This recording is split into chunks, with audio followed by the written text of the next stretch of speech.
I am a video game journalist. I've been doing this for almost 3 years now. I'm a contributor to originalgamer.com.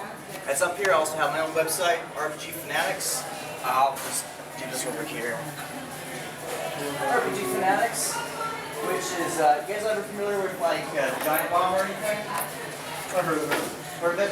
Well, it's sort of imagine it as basically being like Wikipedia, but just for RPGs. Nice. And like you can contribute your own stuff and so forth. I'm also a contributor to Machinima.com. Most of the guys here are with originalgamer.com. Eric, Mike, Eduardo. What's up, guys? How's it going?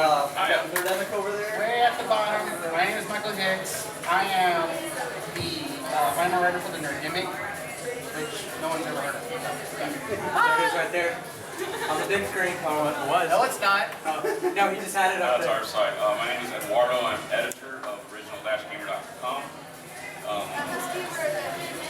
Which basically means that I get to look over everybody's reviews, make sure that they're understandable, they're English, which is a lot of fun. We also look over submissions from writers to see if they're good enough for the site and all that good stuff. And I also do voice. There you go. I also do voiceovers for the website, so when we do the video, these are the top 5 reasons you should be at this panel. That's me. This one more time. And that's what I do. And on to Carey. We'll just go over Mike's I'm also from original-gamer.com. I'm staff writer. I'm the appointed anime guy, so they You took the job, come on, man. I know what half of these Well, people are talking about. So you know the stuff. I know the stuff, so I'm appointed anime guy and writer. Been also doing this for about 3 years. What's up, people? I'm Eric. I'm also with original-gamer.com. I have a YouTube channel. It's 8-Bit Eric Show. I mostly do retro games like NES, Super Nintendo. I've done Famicom, stuff like that, just basic reviews. And I've been doing it probably off and on for a couple years. So, yep. I thought you Get on this YouTube. started. You did? Yeah. Awesome. See, there's one guy in here that saw me on YouTube. One guy. Thanks, I appreciate it. So basically what this is a roundtable discussion so that people can ask us questions about the industry. Now we've got, I know with originalgamer.com, we've done E3, we've done Wizard World here in Austin, we've gone to JDC Online Game Developers Conference, we've interviewed a lot of people from Square Enix. They actually went to the Final Fantasy concert. What was that called? Disney World of music from Final Fantasy. They interviewed the composers. The Lilith Matsu. I myself have interviewed Nabashin, the anime director. I've interviewed Rob Koster, who did everything from Star Wars Galaxies, Ultima Online. He was like the creative head of Sony for a while. I also interviewed some of the older people, like people that made D&D. It's like one of the very first computer RPGs ever. They did it for Play-Doh 4, which a lot of people haven't even heard about. So like we have experience between us all. So if you ask us questions, we can tell you about like how to break into the industry, how to get connections, and so forth and so on. So we've got this 2 mics here, so anybody who wants to ask us questions. Come join us, video game journalism panel. Come check it out. Somebody wrap this up here. Can you help somewhere? So yeah, you can ask questions coming up here on the speaker. Anybody got any questions? No? Don't want to know about how big? Working for the website. What was that? I'm sorry, what was your question? Oh, what's it like working on the website and stuff? Which website? Any of them. Any of the websites. Well, every website has their own method of operating. OriginalGamer.com, we have Oscar Gonzalez, OG. He's the editor of the site. He basically supervises what comes on. He's the head guy. He's the metal. Yeah. You know. So basically how it works is that we might have an advanced copy of the game sent to us by a publisher or one of their various PR companies that we've hired to send out advanced copies of games. And then they send you a sheet. Where's my sheet over there? Yeah. So, for example, this is one from Square Enix. And it will basically give you a little fact sheet. It will also tell you everything about the release dates, the product review, and such. Yeah, it's stuff they want you to look for when you're playing the game. Right. There's also stuff that they don't want you to talk about, like the ending of the game, secrets. For example, with this, I'm not supposed to talk about certain monsters like Don Tonberry or stuff like that. They also don't want to talk about like the various paradox endings, the secret stuff, basically, because they consider that to be. Yeah, no spoilers. Don't ruin the game. They also have what's called an embargo date, which which is basically that nobody can release their reviews until a certain date. Yeah, usually it's the release date. The big sites sometimes get a couple days advance time. That's why you'll see reviews on like IGN or GameSpot like the Saturday or the Tuesday, the Monday before the game comes out. But the little guys like us, we gotta wait till the date. That's why I do a lot of retro stuff, because they really don't care about that, and it's easy to get that out. Yeah, I actually had to wait. I actually had to wait 3 days. How's it going, guys? Yeah, actually, I was given specific instructions to wait 3 days after release to put up my great review. Yep, We're that small, sadly. Yeah, and the other thing too is if you don't obey those rules, then the next time a big game comes out from a publisher, they may not be quite as willing to send you a copy. So it's one of those things where you kind of got to play nice. But of course, when you actually review the game, you don't have to be too nice. Yep. Sometimes you even get it a month, 2 months lately. Because right now I'm in the middle of Hyper Dimension Neptuna Mark II that came out back in February. We didn't get it till I think last week. I didn't receive a copy till last week. Oh, I thought you were going to say something. Just telling everybody Pay attention, quit waving at Just telling everybody hello when they walk in, being cordial. There's several different reasons why they do that. One of them is for search engine optimization. The way that Google works basically is that it really favors the newest stuff that comes out. So whenever you're searching for stuff on the release date, all those reviews will be much easier to find. Especially when you're dealing with something like Final Fantasy. It has so many different titles in it.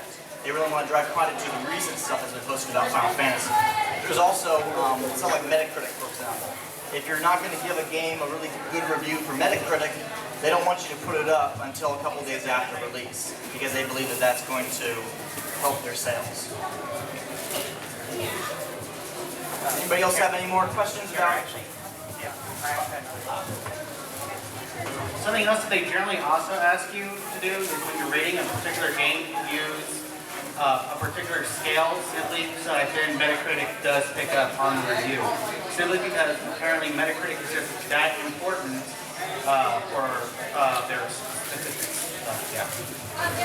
Maybe a little too important. I mean, the aggregators are a nice idea, but I don't know. Some folks are thinking that maybe they do a little more harm than good. Some publishers, they'll reward a developer with a bonus if they get a certain percentage on their Metacritic rating. Like, for example, Bethesda has like 80%. Obsidian. Also one, there was a game recently where the publisher, they like missed it by a 1/10 of a point, and they got dinged. New Vegas. Hey, was it Vegas? Yeah. I remember that. That's sad. They missed it by that. That was a small margin. Are you guys all working for Original Gamer?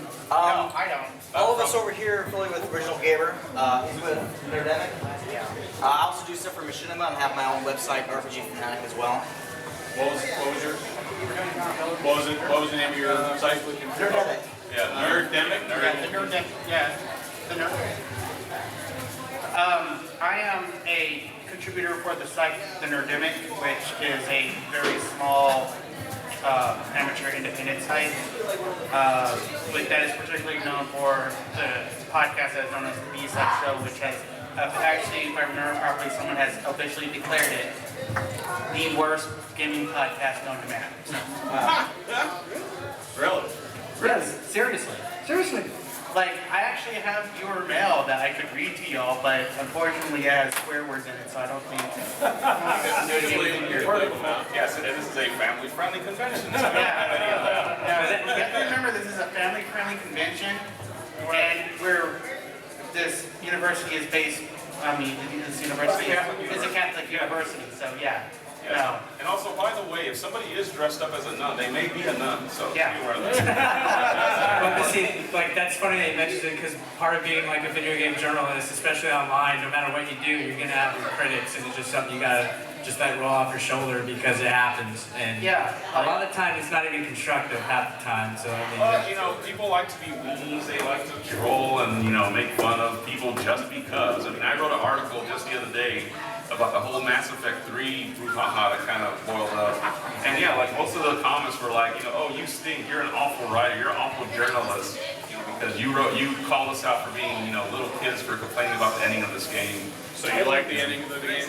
You know, I haven't played it, but my thing is they have a point. They do have a point. It was pretty bad.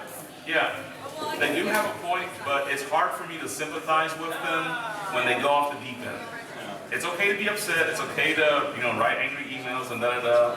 But once you do silly stuff like tie your costs to Child's Play and send cupcakes, no, you become that guy. You become a comic book nerd from The Simpsons, okay? Worst ending ever.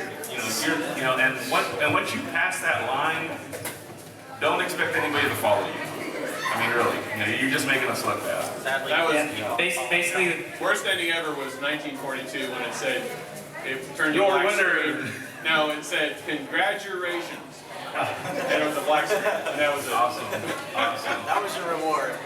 But that's all we had, and we liked it. That made me rage. basically a big part of what we do, though, like how Eduardo was just saying, you know, you gotta kind of present yourself if you're a journalist as like, you know, that you know how to handle yourself. Like, you know, you just don't make a video crying and say, you know, oh, leave Capcom alone, and, you know, acting like, you know, freaking, what is it, fanboy is the term? There you go. Like, you gotta be kind of unbiased. I mean, sometimes it's hard to show, like, to not show your bias. Like, I'm a Nintendo fanboy, I'll admit it. So most of the time, my stuff, sides of Nintendo, I never complain about them. Like, their game's always awesome, and I find that a lot. And that's something tricky that you get past. You gotta get that mentality that you're a journalist, and, you know, kind of like the news, how, you know, Well, you gotta be willing to listen to the other side, you know, and consider their opinion, because if you're a reporter, you know, your job is simply that, to report. You know, now that gets a little tricky when you are reporting on something that you're actively involved in, because we're all gamers here. And so that adds kind of an extra little wrinkle to it, because not only are we reporting on this, we're a part of it, we're fans. You know. No soliciting. Particularly how I figured it best is it's sort of like the Taoist term that's called OLLU, which is to see something without any form of prejudice or bias or using past experiences to judge it. So, yeah. and along with that, you also gotta make sure you're using the right sources too. I know Carey's a big advocate of sources. I mean, he has all these books right here that, you know, he reads all the time. I'm lazy when it comes to that, I'll admit. Like, I don't try to Wikipedia it, but you can tell when guys just use wiki knowledge a lot. Like, I don't know if y'all watch like videos of certain guys, or, you know, they steal people's ideas, but a big part of it is you gotta know your stuff too, and history is a big part of it, because a lot of times you'll find yourself comparing like what you're reviewing to something else that you liked before, or something else that you've seen, because everything derives off of some kind of inspiration. And I mean, like, you know, the history of games, you know, everything could get related to one thing, you know, somehow or some way or another. Yeah, I brought these books here because a lot of people are like, how do you research stuff? It's something that I often get asked on my YouTube channel, because I'm a YouTube partner. They're like, you know, how do you research your articles and stuff? Well, a lot of people don't realize there's actually lots of books. They've been published in them, at least since the 80s that I can recall, game design books. So you can actually learn the subject of game design from reading books about them. And there's also stuff like the ultimate history of video games, which will tell you about most of the early history of like how they designed, how the industry developed, and so forth. I mean, all the way from the early 70s when they were experimenting with Space War and stuff, and then the forming of Atari, that whole market. I mean, you'll learn all kinds of stuff that a lot of people don't realize. Like, for example, you think like Sega is a Japanese company, right? It was actually founded by Americans. A lot of people don't realize that. And there's this huge history about games that a lot of gamers don't realize, because they don't realize that there's books about it. They just go to Wikipedia.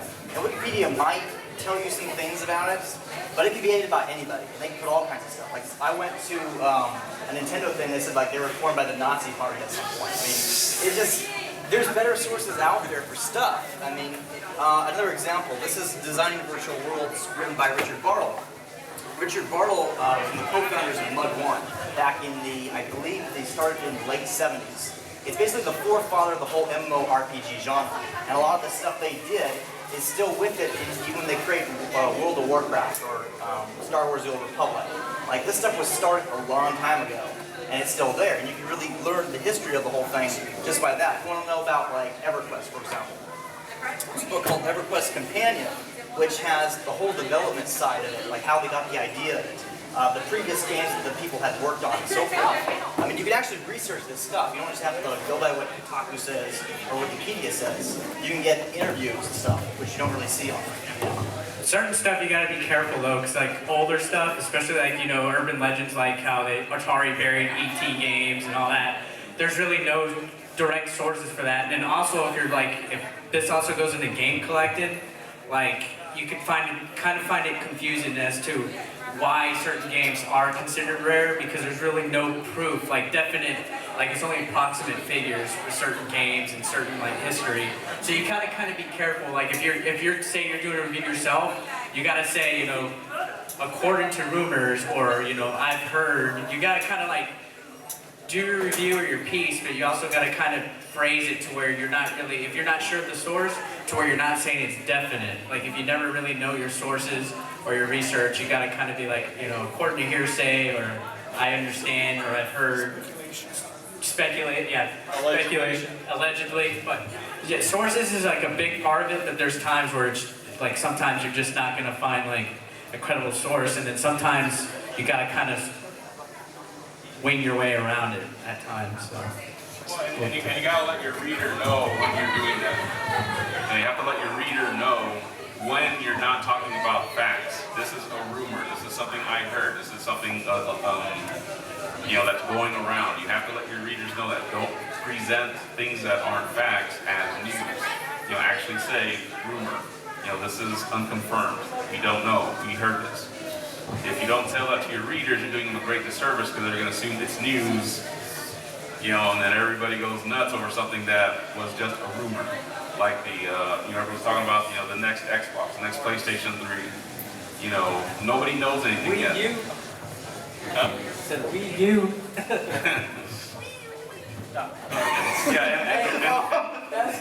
I remember when everybody started doing that back when they,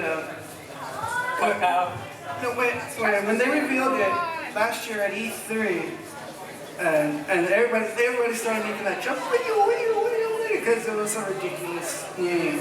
The pad itself looked pretty nice. It was solid, but God knows what they did with it now, since they got another redesign again. Another thing people don't realize about a lot of these sources is that there's this assumption that a lot of these people are dead, who like started the industry. It's actually not true. Like, for example, Nolan Bushnell, founder of Atari, he's still alive. I've met the guy. He's like this tall. He's huge. He's like 80-something years old. He's like this Bigfoot character, and he's just Did he found Chuck E. Cheese? Yes. Yes. He also founded Chuck E. Cheese. Is he Atari some credit. Yeah. That's what's weird. Like a lot of people, like they go off these like secondhand sources, like stuff like this, for example. But all of this stuff came by people who are actually still alive. You can literally talk to them still. I have email correspondence with several of them all the time. So if you want to break into journalism, now is the time, because you can actually talk to them directly and ask the questions that other people aren't asking, and find out, you know, the truth of the matter, the real heart of the story, before they're gone, and that information is pretty much forever lost. And all we have is these second-hand accounts to tell the story. And that'd be a good way to find your niche too, if you're looking to get your way into journalism. A lot of people don't go above and beyond to get a hold of the actual people that are the sources, or you know, people that design games. Some of us go to conventions all the time and interview people. I know Carey's even drove into California before. I know the podcast on originalgamer.com, they have guests all the time. I mean, you just gotta go above and beyond, find your niche. You know, there's more to it than just reviewing games. It's like beyond a staple of our culture. So you know, you gotta kind of preserve it. So that's what I feel is gonna be the next big thing in journalism, is a lot like the facts, and you know, going above and beyond and keeping the history of it. Do you guys have any questions for us? Got one question over there. Can you speak up? Which person did the RPG? He's an RPG guy. Oh, I'm the RPG guy. did you like beat the whole game then review, or did you go like halfway? Good question. I try to play the entire game. There's sometimes that I'm under pressure to get a review out fast, so I'll play like at least 40 hours of the game. And then there's some cases like, for example, Final Fantasy 13-2, where the embargo does not allow me to talk about the ending. I'm not allowed to actually talk about after 20 hours of the game. So even if I did play beyond it, I wouldn't be able to tell you about it. or they would stop giving us advanced copies of games. Well, plus it's also common courtesy not to give spoilers. Spoilers, And if too. you're going to give spoilers, be sure to mark it either Bold, italic, either 30 within point, you know. the review or when you do your tags your tags put spoiler alert, or even in the beginning of your paragraph before you start actually doing the review warning, there are spoilers within. So if you do not want to know anything about story-wise, stop here. Or if you do, remember these are spoilers, so don't be Spoiler disappointed. tags. warn your reader. And sometimes though, like even if you haven't implied, like I did a Zelda timeline discussion video, and people are like, oh, spoilers. It's like, don't you think it's kind of implied we're talking about the whole entire timeline that you gotta kind of do like a sequence of events? So you kind of, it's like a give and take thing. You gotta just kind of, I guess, yeah, like they said, tell them that there's gonna be spoilers. And you're talking about older games. I mean, if you haven't played Ocarina of Time by now, Yeah, but people were mostly mad because I gave away the ending of Skyward Sword. Dude, But you, hold on, but you should. you're fired. If you played all the other Zelda games, you should already know what happens. Spoiler. That's the first game, like in a series, like where the last game was the first game created. You should know by now it's gonna happen, right? Yeah, spoiler. We'll be looking for a new classic game. I mean, everybody already knew Link was like this, not the same Link every game, right? Spoiler, yeah. No, spoiler. But no, it's a very good question, not just for RPGs, but any game in general. Our philosophy at Original Dash Gamer is that sometimes you get enough. Case in point, and it really depends on the type of game. RPGs, yes, you should play a good, significant chunk of them, even though you may not talk about the entire game, because you're not allowed to. Other games, like arcade games, casual games, stuff that's going to be the same level over and over and over again, sometimes you'll get the whole game from, 5 or 10 hours. Like I just reviewed a game called Order Up. It's a PlayStation Move game. You flip burgers, you drop fries, and I don't have to play that start to finish to kind of, tell you what it's about. So it really depends on the type of game. And it's a good question because, some people will be like, oh, well, you didn't finish the game. I was like, well, yeah, sometimes I didn't. I review, and sometimes it bites you in the pants. Because I reviewed, one of my first reviews was a game called Gladiator Begins. And it was on the PSP, and I played it. I played for about 12 hours. I was like, okay, this is kind of boring.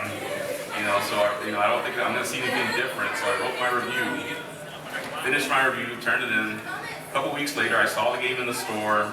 So, oh, hey, there's that lousy game review. And I looked on the back, and it was all just like one-on-one, gladiator, sword, giant shield, the old Roman thing or whatever. And so I got bored with it. And I look at the back and there's a guy fighting a tiger. Like, that would have been cool, but I didn't get to that part, so, I felt kind of bad about that. So, and that's the thing, I mean, should you, it's an interesting question. Should you give a game, how much of a chance should you give a game to grab you? Because if you're a reviewer and you don't want to play more than 10 hours, what's to say somebody that paid, $50 for it is going to want to stick around that long? It's a good question. That's also part of where, if you do feel like you don't want to go too far into a game, actually say like how the game affected you, like from your point of view. Be like, I really didn't enjoy this game much. There's not much replayability to it for me, so I just, decided not to continue further into it. Well, tell them how far you got. Yeah, like admit to it. Don't that's right. Don't make it implied that you actually played the whole game. That's a bad thing. Yeah, you say this. I don't know about y'all, but I can see it. I can tell when people have it. Yeah, you say something like this review is based upon a 10-hour playthrough, or I got at 50% complete. Tell your reader. Like for instance, I one time said, if I play this game any further, I'm going to slit my wrist. I think there's like two ways you can really look at a review. Something that's not really focused on a lot in game journalism is the critic aspect of it. When a lot of people review films, film theory is very established. It's got like 40-something years of history behind it. Game journalism is a very early industry, and in a lot of ways it's treated as an extension of the game's PR firm, really. And a lot of it is focused really toward gamers. And it really should be focused toward gamers who are buying it, consumers, and also the developers, providing them feedback on how they can improve their game. So if you don't play the game all the way through and talk a little bit about like the whole of the game without revealing too many spoilers to the consumers, I don't think that you're doing a good job of being both a journalist and a critic and providing the feedback to both parties. And especially with Metacritic working the way that it is, with a lot of developers' bonuses from publishers depending so greatly on the scores. I think that us as journalists, we have to really step up our game and really create a real, like film theory, for example, where we have real, well thought out reasons for why we're judging a game, how we're deciding, and so forth. And that in itself means that we basically have to be as educated as film critics are. But that's hard because there's really no way to like go to college to be a game critic. It's all self-education and pulling it, from different fields and so forth. So, you had a question, sir? Yeah, what do you guys think of the new Kickstarter phenomenon? The Kickstarter phenomenon, I think it's great. I think it's really, really great. I think that it can be used more for a force of good than a negative force. There's obviously some ways that people can use it to like fun games and nothing happens with it. And as that stuff happens, it doesn't look so good for Kickstarter. But as more high-profile games start getting funded by it, I think it's really going to probably change the industry because a lot of developers won't be so reliant on just a publisher and doing what the publisher wants. A lot of smaller stuff can get a chance to get made and get out there and get consumed by the population that wants that game, which might be a very niche population. You look like you're going to say something. Yeah, when he said the whole part about negative, it reminded me of how some movie producers, especially how movie producers say, okay, you give us this much money, they'll make that movie, but also use a majority of the money to do another project, the project that they really want to do. So it's just a thought. I also wanted to add on the question about how long. Some of us, like Carey RPG, so he can dedicate his time to RPGs. With us at Original Gamer, we got a publishers giving the games like, hey, here, review this game, review this game, review this game. We have like multiple games to review, so we can't. We all have day jobs. No, but you also have to take into account which game do you give more priority on? Do you want to give more priority on a first-person shooter, which even without going into the story, you shoot guys, level, all that stuff, or do you give more priority to the RPG, which you got to actually take time. If you spend 5 hours into it, 10 hours, that's not even hitting the surface. The surface of what you need if you need to get enough. Well, and also how big the game is a big factor as well. Because you kind of have to strike while the iron is hot. When a new game comes out, people want to know about it. Bang, right then and then. Should I buy it or not? This game just came out last Tuesday. You want to get that out as soon as you can, but the other little indie game or whatever, that can wait a little bit because it's not quite as anticipated, by your audience. And crap, I was going to make another point, but I was going to get sidetracked. Does anybody else have any more questions? Any more questions, guys? We have a couple more minutes left. Yeah. I was wondering about, they're going to change the end of Mass Effect 3. Well, they're gonna do something. They're going to do something to it, okay. But nobody else. I don't think we should comment on something that hasn't happened just Okay, yet. now I was thinking, what would you think about that? Don't spoil it. I'm not a big fan of DLC at all, so I really don't. I think it's good that they have the ability to respond to that feedback now. Like if this was done like maybe 5 years ago, they wouldn't be able to do that. But now they can. I think that's actually pretty cool. It does concern me though that there's ways that people can be like a vocal minority, and that might cause developers to too quickly go back on stuff and change things when really the majority like it. So I don't really know how it's going to play out, but I foresee there being some problems down the line, and hopefully that's stuff. I'm not a fan of it. I'm not a fan of it because I'm a writer myself, and so as a creative person, if someone were to tell me, hey, I don't like your story, I want you to change the ending, I'd be like, well, that's not the story I intended to write. Yeah. Now, but like I said, it's going to be interesting to see what they do. They are apparently going to do something. I think that if they, they're probably going to have to add on to it. If they change it, to me, that would be a bad thing in terms of, artistic freedom and creativity, because you're basically, you're letting the lunatics run the asylum. In my opinion, and this might seem far-fetched right now, I think stuff like this and how people keep using DLC a lot, I think it's going to water down the game industry a lot. Because I think the best games are the ones that take a long time to come out with like the Zelda. Like I'm a big Zelda advocate, and I'd rather enjoy a Zelda game every 5 years than opposed to having one every freaking year. And it, you know.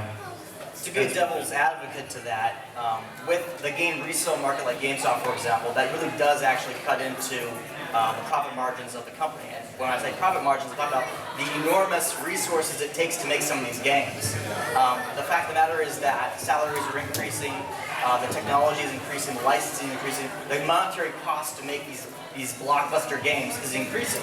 And the publishers, to stay in business, have to find additional ways to get resources, revenue. And it can't just be like someone's going to buy it and then turn it in, and then GameStop's going to turn around and basically make a huge profit margin, not have to order new games because someone has just bought the initial run and they just keep recycling that. So I can see why they have to do the DLC and they have like little costumes and so forth to get original revenue. So it can be overdone, I think, at times, but it's also something that is necessary. I don't want to say necessary evil because I don't think it's necessarily evil, but it's a necessary thing, I think, in the market of today. Well, it's new ground. It's something that's new, and so they're kind of trying things out, and so they're not sure. That's like they're trying things out, and so I don't think anybody's found the perfect way to do it yet. They're still trying to see. Okay, let's try this, see if people like it. Let's try this, see if people like it. But nobody's done this before, so. I think it should go back to the simple days of gaming, in my opinion. Stuff getting too complicated. I mean, how much realer can graphics get nowadays? You know what I mean? Go back to the gameplay and the story and just enjoy it. That's my opinion. Back in my day. Or even forget the story, just the gameplay, man. What made Donkey Kong special? There's the bad guy. Go get him. That's your story. Back in my day, I had to walk to the store to get DLC. I think this is about all the time that we have, guys. We're paneled until 11:30. So thanks for sticking with us. We have more panels later, actually. Carey and me have a game collecting panel at 6. Original Gamer has a video game Jeopardy panel. Video game Jeopardy's at 5 in the same room right here. The video game collector thing's at the red room, which is like that way somewhere in the other building, and that's at 6. So we hope to see some of y'all there, and thanks for joining us. I mean, that's all I got. Thank you so much, guys. And also, if you want to discuss more, me and Eduardo are going to be in the dealer's room. Yeah. We have a little table, so if you want to discuss more about it, we'll be right there. Yeah, Original Gamer has a or table just being a writer. that's the second row once you go inside. Okay. Thanks, guys, so much, and Have fun. have fun. Check out our websites. Oh, and check out the T. What's y'all's panel? Wizard The T-Star. 101. Oh, wizard101.com. Wizard 101. No, That's by the ladies right here. They're gonna have the Japanese tea ceremony. The tea ceremony. tea ceremony. If y'all want to check them It's out, really interesting. they're gonna be in here. Oh, it's gonna be a little bit. Thank you. Follow. Hey guys, you like this video? Be sure to check out my other videos here, and also subscribe. Thanks a lot. This is 8-Bit Eric, and I hope you have a nice day. Peace.